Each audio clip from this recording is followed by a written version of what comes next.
الحمدللہ رب العالمین والصلاة والسلام علی سید الانبیاء والمرسلین اما بعد فاعوذ باللہ من الشیطان الرجیم بسم اللہ الرحمن الرحیم عن محمد بن واسع رضی اللہ عنہ قال قال رسول اللہ صلی اللہ علیہ وسلم ان فی جہنم واد فی ذلک الوادی بئر یقال له حبحب حق علی اللہ تعالی ان یسکنها کل جبار۔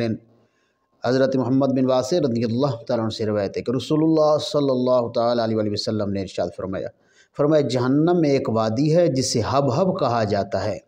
اللہ تعالیٰ کا فیصلہ ہے کہ ہر جابر و ظالم انسان کو اس وادی میں ڈال دے گا۔